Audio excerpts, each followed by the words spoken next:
छत्रपति शिवाजी महाराज की जय। नहीं चलेगी, नहीं चलेगी, दादागिरी नहीं चलेगी। होश में आओ, होश में आओ, शरद सोनवणे होश में आओ। छत्रपति संभाजी महाराज की जय। जय भवानी, जय शिवाजी। धिक्कार असो, धिक्कार असो, शरद सोनवणेचा धिक्कार असो। धिक्कार असो, धिक्कार असो। शरद सोनवणेचा धिक्कार असो।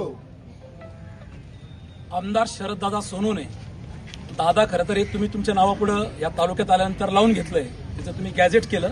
हे दादा शब्द फक्त तुमच्या नावापुढे लावणे इथपर्यंत बरे आहे, पण खूप दादागिरी करून ज्या पद्धतीने तुम्ही तालुक्यात गेल्या काही वर्षामध्ये वागताय, समीरने शब्द वापरला नाही पण तो जाणीवपूर्वक शब्द वापरतो की हा एवढा माज बरा नाहीये. ही शिवजन्मभूमी आहे, ही शिवजन्मभूमी अनेकांचा माज या ठिकाणी जिरवते. 2014ला आपण जेव्हा पहिल्यांदा आमदार झालात तेव्हा तालुक्याने आपल्याला ज्या पद्धतीने आपण लोकांच्या सुखदुःखात गेलात, लोकांच्या दशक्रियात गेलात, तर आम्ही सगळे पत्रकार किंवा तालुक्यातले अनेक लोक आजही म्हणतात की तुम्ही दशपिंडाचे आमदार होता. 2019ला ह्या 5 वर्षात 14 ते 19 तुमचा कालखंड पाहिला तर ह्या दरम्यान तुमच्या डोक्यात परत जी हवा गेली तेव्हाही तुम्ही अनेक पत्रकारांचा पाय उतारा केलेला आहे. अनेक वेळा तुम्ही वेगवेगळ्या माध्यमातून त्यांच्याशी बोललेला आहात. तुम्ही सर्वसामान्यांनाही त्याच पद्धतीने बोलतात. यामुळे तुम्हाला 2019ला जनतेने जागा दाखवली, तुम्ही घरी बसला. तुमचा शब्द 2014ला निवडून आला होता की जब तक सूरज चांद रहेगा शरद सोनवणे का नाम रहेगा. अरे इंदिरा गांधी पडल्या, तुम्ही किस खेतकी मुली आहे. त्यामुळे तुमचा माज लोकांनी 19ला उतरवला. 24ला तुम्ही आलात, काय राजकीय परिस्थिती होती सगळ्यांना माहिती आहे. आलात तर त्याचा उपभोग घ्या, तालुक्याचं कल्याण करा. आज तालुक्यात फिरता येत नाही, तालुक्यातली परिस्थिती काय.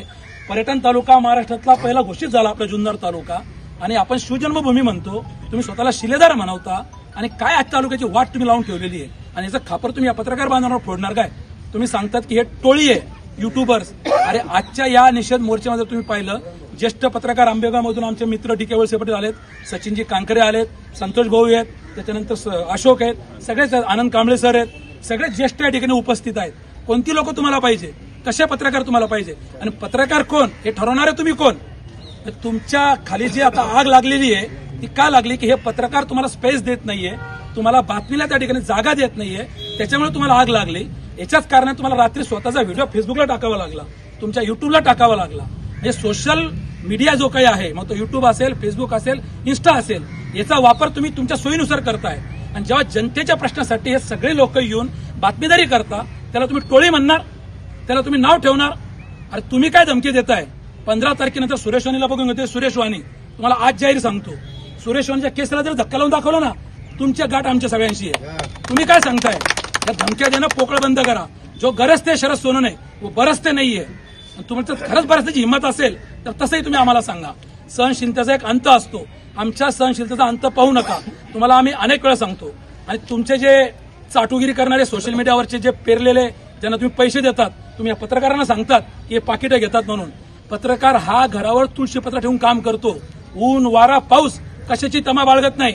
मग ते मराठा आंदोलन असो, कुठं चोरी असो, कुठं दरोडा असो, कुठं बलात्कार असो, प्रत्येक घटना प्रामाणिकपणे 365 दिवस हा पत्रकार घरावर तुळशीपत्र ठेवून करत असतो. त्याला काही शासन पगार देत नाही. मग तुम्ही काय जागीरदार आहे का ह्या तालुक्याचा सातारा तुमच्या नावावर झालेला आहे. कशाबाई तुम्ही या पद्धतीने पत्रकारांना बोलताय आणि किती दिवस तुमची मगरुरी सहन करायची. अनेक वेळा तुमचे सगळे शब्दप्रयोग आम्ही ऐकलेले आहे. याच्या पुढे कुठलाही असा शब्दप्रयोग खपून घेतला जाणार नाही. आणि तुम्ही म्हणतात ना की हे युट्यूबर्स आहे, यांना पत्रकार लावून येण्याचा अधिकार नाही.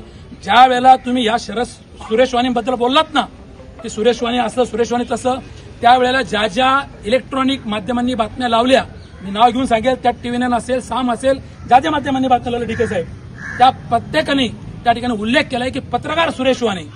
त्यात कोणी म्हटलं नाही युट्यूबर्स म्हणून. तुम्ही कोण ठरवणार आहे की हे युट्यूबर्स बोगस आहे म्हणून. अरे आम्ही जरा बोगस असू, जिल्हाधिकारी बसलेले आहेत ना, यंत्रणा बसलीत ना, तुम्हाला कोणी अधिकार दिला. त्यामुळे तुमची ही शहाणपणाची जी काही दडपशाही तुम्ही या तालुक्यात प्रत्येकावरती राबवताय, ती त्या ठिकाणी दाखवताय, ही बंद करा.